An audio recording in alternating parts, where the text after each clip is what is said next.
I'll call the August 9th West Memphis Utility Commission meeting to order. First item on our agenda is read and approve the minutes from the July 12th regular meeting.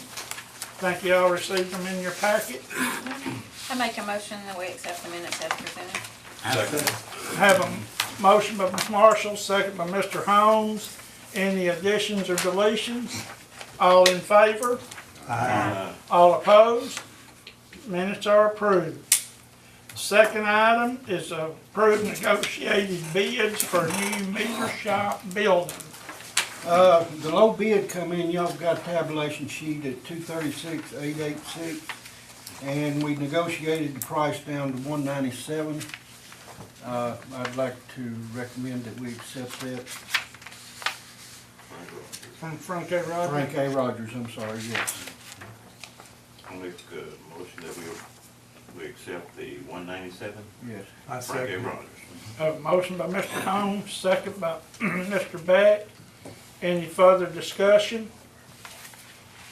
All in favor? Aye. All opposed? Motion passes. Okay, next is permission to share cost of equipment with Public Works Department. What we've got is Philip Sorrell rented a machine that clears vegetation and to go down through some of the alleys, and he had some time left on it, and Foster and Josh both borrowed it and used it, and they can apply that rental price toward the cost to buy the unit, and the cost will be shared between the city and the utilities to purchase that equipment, and I would like for y'all to give us permission to join in with the city to buy that equipment. If you have any questions, Foster can answer them about the equipment and what it does. What is the cost? I'm sorry, I don't even have that. Our cost is gonna be $103,000. The city's cost is gonna be $43,000. We're gonna own more of the piece of equipment. And basically, we're gonna probably use it more than the city will, because we're gonna clear right away on ditch banks and stuff. The piece of equipment is, I rented one 3 years ago. It was a Vermeer, and it did practically the same thing, but it had a heating problem. It would overheat. This machine here has a alternate cooling system that sits on top of the machinery, and it works a lot better. And the piece of equipment is made directly for this right-of-way clear. It's got what they call a hog head on it, and it's a little bit wider than that table. If this room was full of vegetation up to the ceiling, once it went through, it looked just like this carpet here, cleared out. It does a really good job.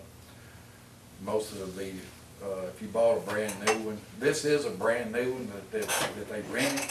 That's the reason we won't go ahead and buy it, because it is new. We are the only people that used it.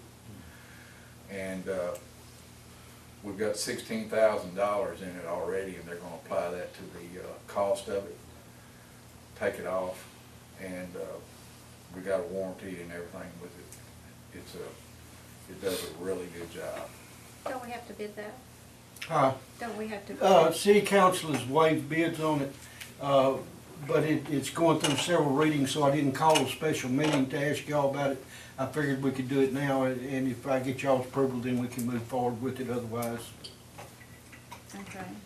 But city council, because of the money that's already been invested in it, waived bids on it. So how far is 103? Is that right, Foster? Yes, sir. 103. $103,073. And they're gonna use it, what, for the street department? Street department will use it some for cleaning alleyways, and we'll use it for. They have been using it on the bios a little bit, around the bridges, clearing that area, and then once they get it cleared, they've been spraying it. And we've used it on pole lines where farmland is. Does a real good job. Where will it be housed? Sir? Where will it be? Here. Here. It will be housed here. Is it self-powered? Yes, it's on a, kinda like a dozer, Okay, except it doesn't have a blade on it, it has this hog head on it. Got tracks, is that what? It's on tracks, yes. be nice to have a picture of something like this next time. Philip's got the picture, I didn't get it. Anyone can operate it, do you have to have any training? You don't have to have a special person to operate it, it's very simple. It's kinda like a run a dozer, it operates the same. It has, you engage the hog head, and then it moves up and down, and it'll take down a 6-inch tree with no problem. Actually, all it is a stump grinder on a piece of equipment, and we've used it a lot here this summer when we had rented. It does a great job. If y'all wanna see what it actually, how it does, we did it on this house over here on 7th Street, that's big white house. There's that trees beside it. We actually cleared a path through the trees where we have a sewer line. So next time you're going down 7th Street, you look to your left or your right, down on that little strip of forest you had, there's gonna be a clear strip going through it. And that's what this machine will do for us. And it doesn't take very long to do it. We did all that in about 2 hours. Oh, You need a motion? Need a motion on that. All right, I'll make the motion that we share the cost. Have a motion, Mr. Holmes, second by Mr. Ross. Any further discussion? All in favor? All opposed? Motion passed. Can we jump back to the minutes? I'd marked something on the minutes that, the last paragraph on the first page about middle ways below 1999. Says now is the time to stop Mississippi County, but any discharge from outside the city limits of West Memphis, Arkansas. I think that needs a clarification.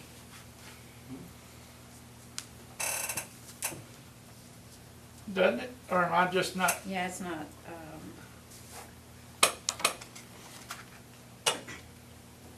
not really a full sentence, I guess. See, it's kinda explained further on. I was there, but, and I know I made the presentation, but I didn't take the minutes, so I don't know what the Yeah. minutes say.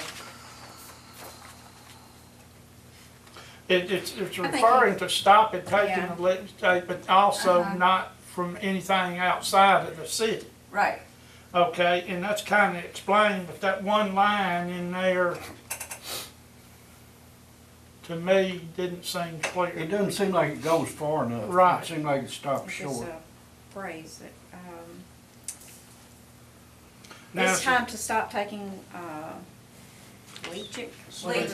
leachate, yes ma'am. from Mississippi Mississippi County and any And also other. in any other discharge from So it outside probably the needs city. to say, instead of but, it probably needs to say or any. other discharge. But you just need to clarify, to stop what? To stop Stop. taking Stop taking leachate. From Yes. Mississippi County, and any other discharge, or any other discharge. That'll Other work. discharge from, Outside the city. Okay.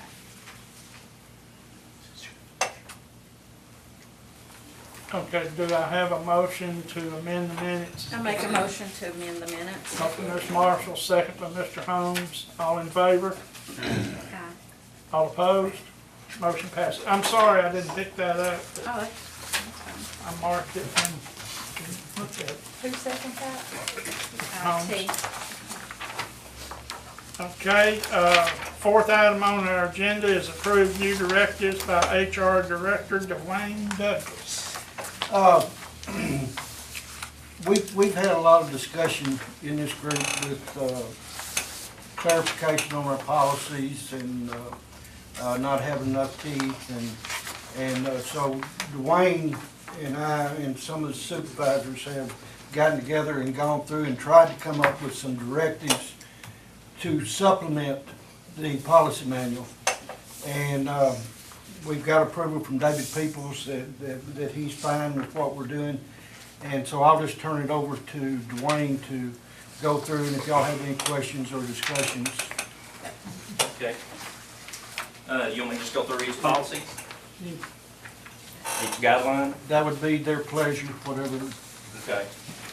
Well, let's just take the, and I've done this for other departments in the city as well. Basically, in your policy manual, you know, it basically says that there's no way that your policy manual can cover every little situation that comes about. So, again, on some areas where we needed some clarification with the employees, we come up with these directive or guidelines to help supplement policy. First one is the attendance policy. Basically, I started out and listed the policy manual, the wording exactly as it's worded in the policy manual, and then at the very bottom of the page, it actually has the guidelines. Basically, if you will be absent or late for work without prior approval, you must call and notify your supervisor directly 30 minutes before your normal start time. This notice is critical for planning purposes to avoid a lapse in service to our customers, and if your supervisor is not available, you must leave a message regarding your absence and telephone number where you may be reached on your supervisor's cell phone.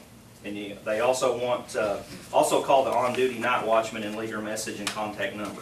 The on-duty night watchman's number is 870-702-5132. It is your responsibility to make sure the supervisor is notified of your situation. I think we wanted to make sure, you know, just about everybody has a cell phone. They should be able to get a hold of their supervisor and leave a voicemail or a message on there. But if they happen to be in an area where they don't get the call, the supervisors wanted a alternative to also call the night watchman and leave a message there as well. That way they can get, if your supervisor or something was on vacation, they could also get a message to maybe the foreman who is ever in charge for that employee to help them with the planning process of the workday. Okay. On the first line on the second page, a telephone number where you may be reached on your supervisor's cell phone. Doesn't that need to just say where the supervisor, telephone number where the supervisor may reach you instead of saying on his cell phone? Telephone number where you may be reached on yours. Well, it's saying, you know, leave your contact number. Right, but it's stating that you have to call, leave a number where he can reach you on the cell phone. Oh, you talking about, No, I'm not reading it like that. No. I think the way you're reading it's wrong. Okay, It's just leave a phone number on. the leave a super- message regarding your absence and a telephone number where you may be reached on your supervisor's cell phone. Okay, I see how you're reading it. Okay, is It that don't have it? to be a cell phone. That's what I'm saying, it doesn't have to be the Just the supervisor. phone. Just, you know, Well, but, supervisor may Well, reach you by phone. but that, no, it's leaving it on the supervisor's cell phone. Yeah. They don't care, I mean, you could have your home phone, your cell phone, or anything else for the employee. It's Okay. leaving it on the supervisor's cell phone. Okay. Because he might not get back to his office to listen to yeah, it. that was but the he will. thought. Okay. It's I a just- reason for that, but it's the I supervisor's just cell read phone. it where the You're reading it. supervisor's got to call you on his cell phone. No. Okay. It could be, I can see how you're reading it that way, but I don't think that was the Okay. intent of it. I'm getting And if you nitpicky have, and all and that. if we have some clarification like that needs to be maybe more clear, y'all can definitely leave a note with me and I will try to revise that. Susan's already made some suggestions that we'll get to and I'll correct. Tardiness is defined as reporting to work past your scheduled starting time for an unexcused reason or reporting late, not on time from a meal or break period. If you will be late reporting for work, you are required to notify your supervisor of your status. 3 tardies in a month is considered chronically reporting late, and 3 unexcused tardies in a rolling calendar year will result in step of disciplinary action up to and including termination as follows. And again, our guidelines for that will be, first of all, you'll get the reprimand on your 3rd tardy. Second, you'll get another written reprimand in lieu of suspension. Our policy states that you'll be suspended. We thought that was a little harsh for a tardy, so we decided to go with just a written reprimand.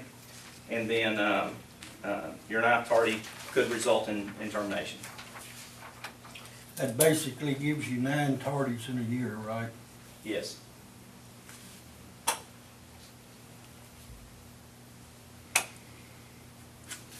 Says you may not rely on associates, friends, or relatives to communicate an absence or tardiness unless you are physically incapable of giving notice personally. If you have prior knowledge of an absence or tardiness, you must notify your supervisor in advance. If you are absent from work for 3 or more consecutive days, or if you fail to return to work after a leave of absence without prior notice, the City of West Memphis will consider that you've abandoned your job and that you voluntarily resign effective the last day you worked.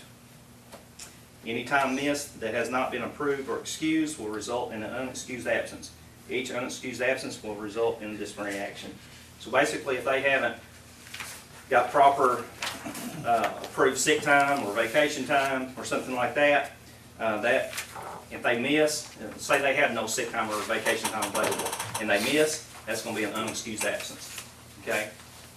Excused will be something that the city grants them, and it has been approved.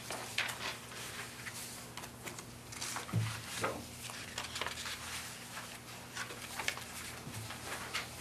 Do we want to approve these one at a time?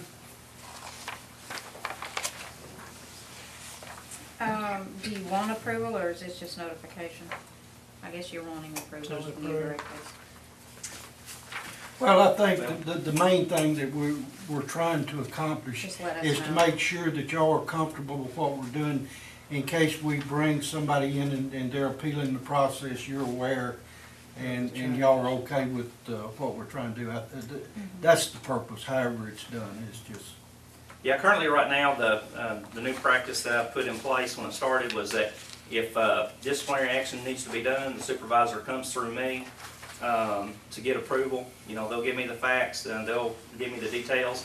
I'll prepare the documentation if I see it's warranted. And then, if necessary, we go through David if it's a serious enough of a violation to make sure he's on board with us. But they basically have to go to me to get my buy-in and approval before we issue that disciplinary action. And then that employee can appeal to me, and if he brings facts to the table that basically dispute what's being done or justification, then we'll rescind that warning. It'll never go in their file. So I'm hoping that if it does get to you, we've already went through the proper channels, and I feel comfortable that we can defend what we've done. And that's on any department in the city? What Yes. is your role? Yes. What is your role? HR director. So it wouldn't come to the department? Well, okay, as far as the utility is concerned, you have a general manager. He has no part in that. Yes, he'll be aware of anything and also approve it as well. Oh, okay. Yeah. But I mean, the main reason that we hired an HR person is they know the laws and make sure that we're on the right but thing. you still have a Yes, responsibility. absolutely. And they still have the right to appeal to us. Okay. Absolutely. Yeah, okay, Still Yeah. retain that right. Yeah, none of that has changed, but, okay. you know, I want to make sure that we've done everything that we feel is justified before it gets to you. I And guess- again, you know, it's also my avenue too to look out for the employee. I want to make sure they're being treated right, and sometimes if that means, you know, telling to the supervisor, we need to back off of this or approach it a different way, then we'll do that too. As far as approval goes, I don't know that we necessarily need to approve guidelines, we're just being informed of the guidelines, because you're not changing the policy. Right, this Policy is, works in Clarification. conjunction with the policy. And I'm fine with it. And it's been several years since our policy manual's been updated, and I'm working on a revised policy manual as well that will have more detail on what our current one has. But until then, these guidelines gives the manager some guidelines to help address issues that may come up in their department. And I think the guidelines are very good in the sense that everybody understands what their role is. Yeah, that's the key, whether guidelines or policy is, has it been communicated to the employee, their expectation and stuff. And That's what we want to do is, these will be posted out there on their boards and stuff so they know.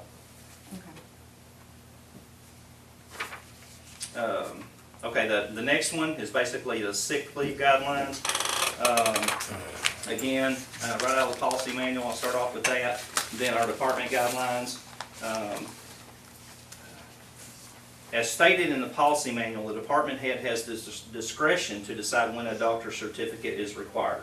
Basically, that is saying that they can request it anytime they choose. They can do it the first time, they can do it whenever, okay? If they feel like a doctor's note is needed, they can request it.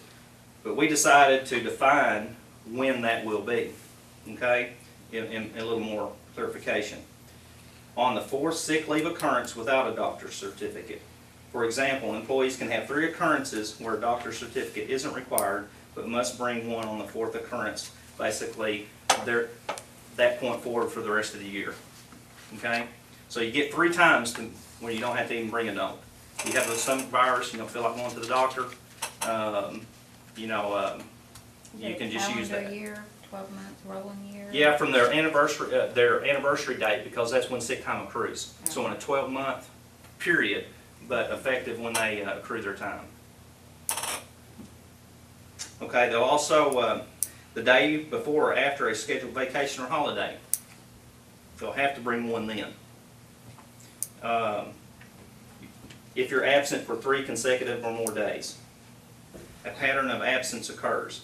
The pattern of absence will be always missing on a Friday, always missing on a weekend. It appears to be that you're extending your weekend, or before a day off or something like that.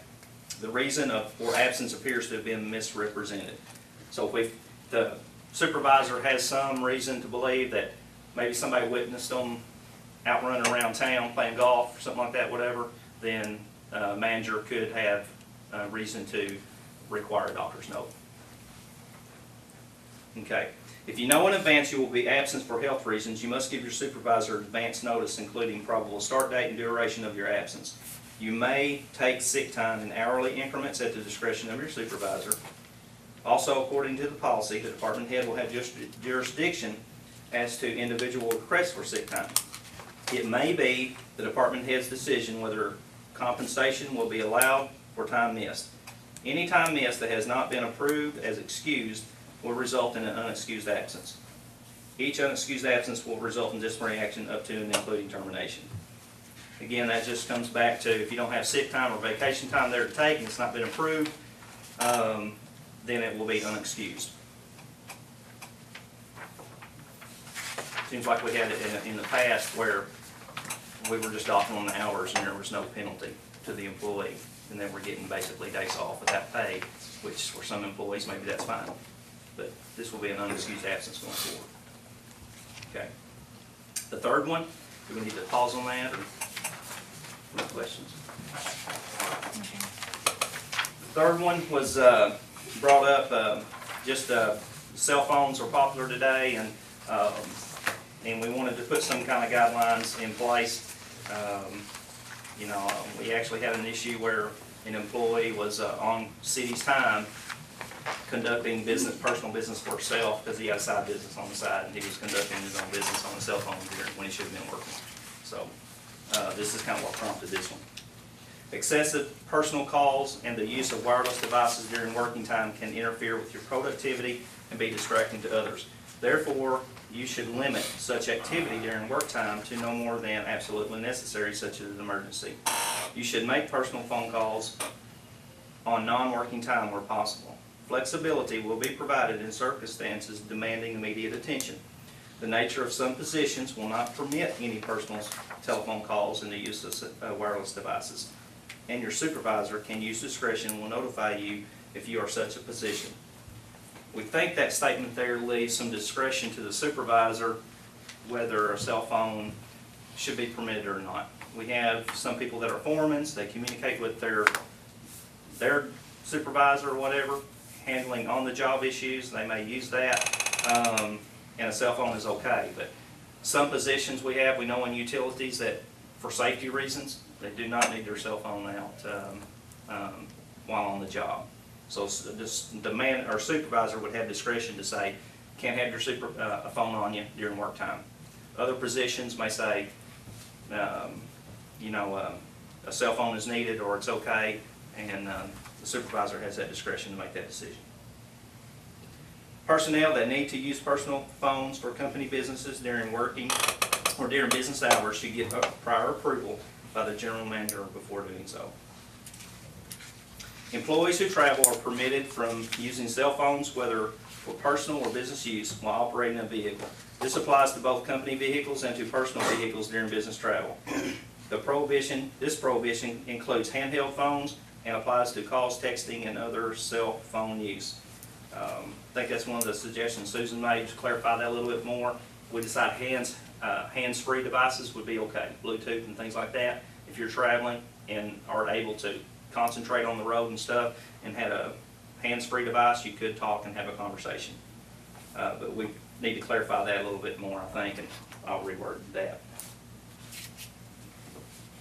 City-provided cell phones are to be used primarily for business purposes, and city policies apply at all times. This means inappropriate activity is prohibited. For example, offensive or inappropriate messages sent to and from the city-provided cell phone will be investigated and may result in disciplinary action up to and including termination. I think that's self-explanatory. You're expected to inform friends and family members of these guidelines, and you will be held accountable for their actions. If you are contacted by creditors and collection agencies at work, you should immediately inform the caller of these guidelines and end the call. You should then follow up with the agency in writing, advising them to contact you at work. Abuse of the personal cell phone and wireless devices will result in disciplinary action up to and including termination. So hopefully that will help us control our misuse of the cell phones and texting and stuff while at work.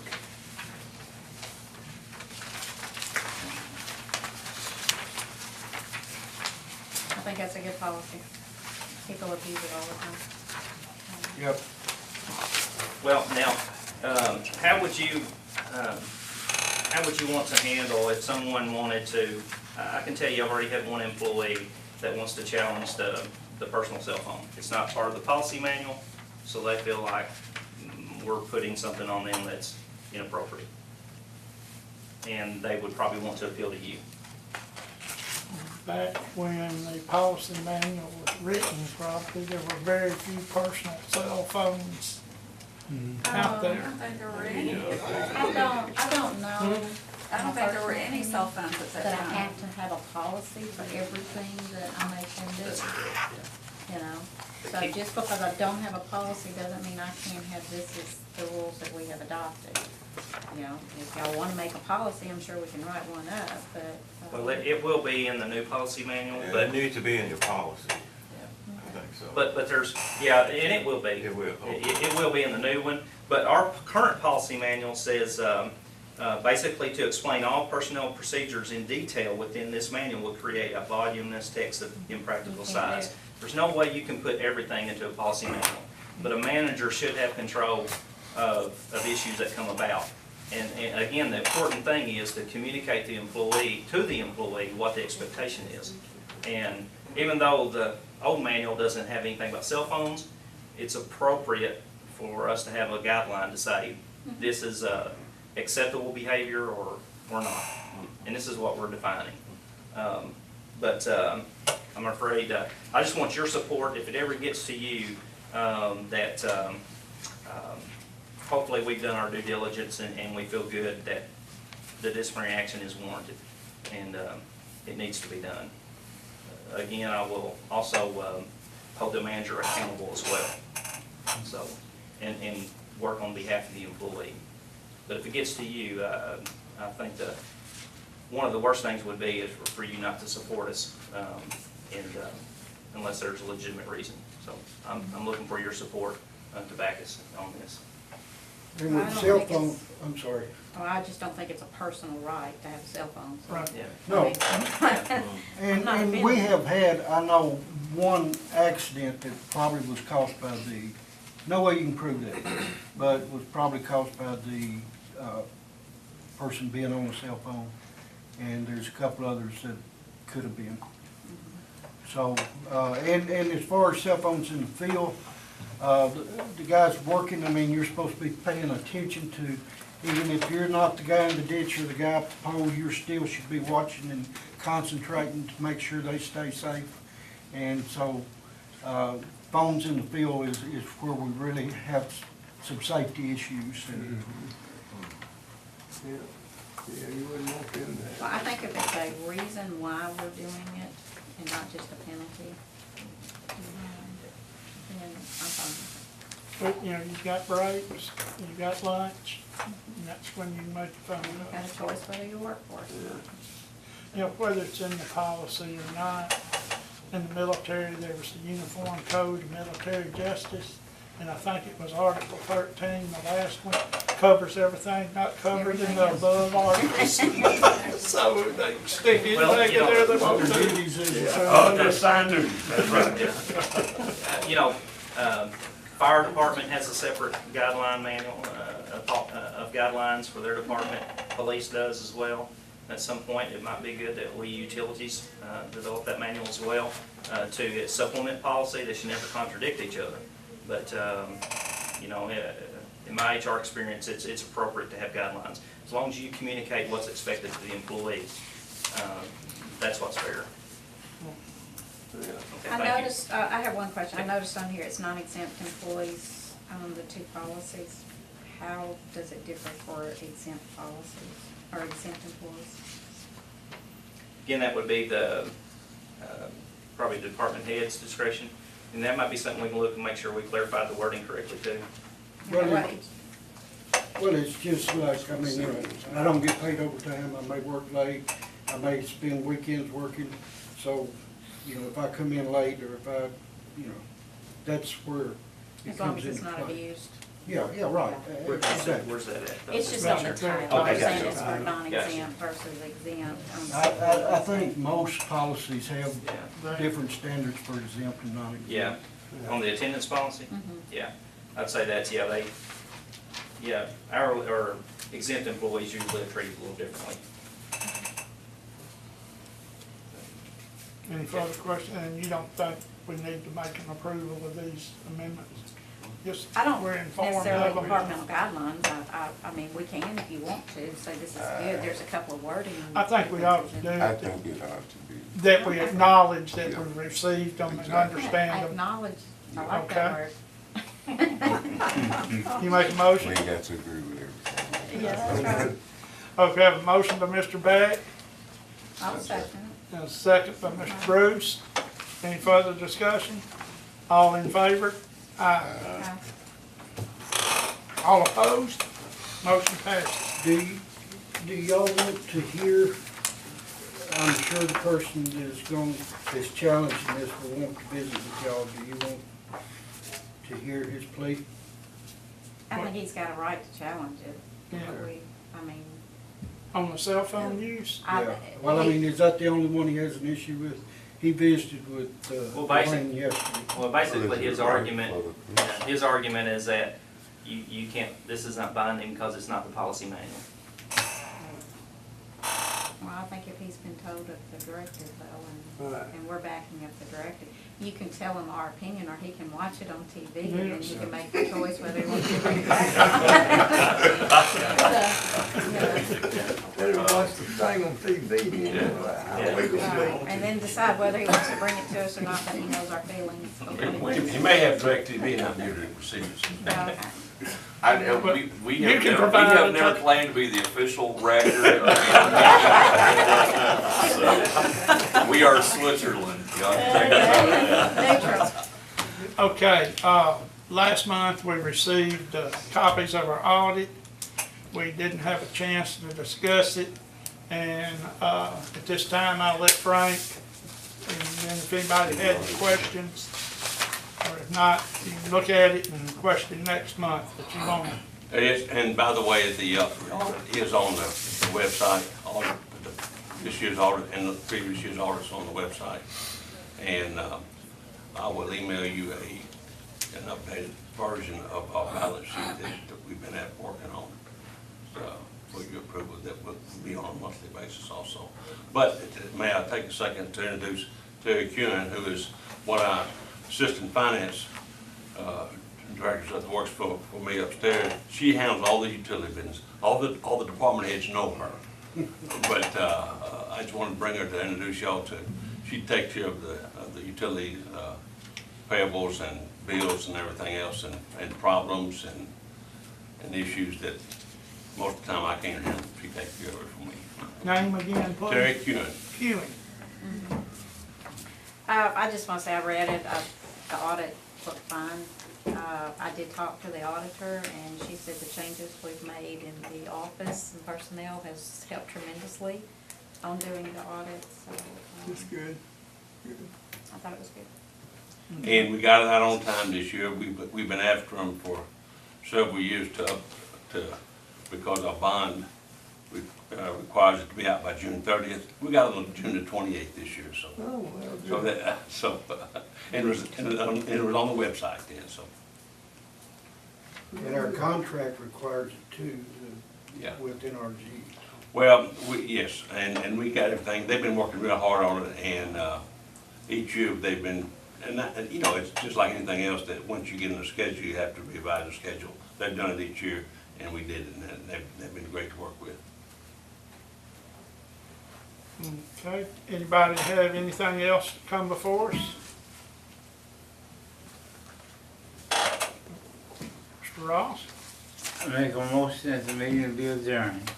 I'll second that. Have a motion and a second. All in favor? All opposed? We stand adjourned.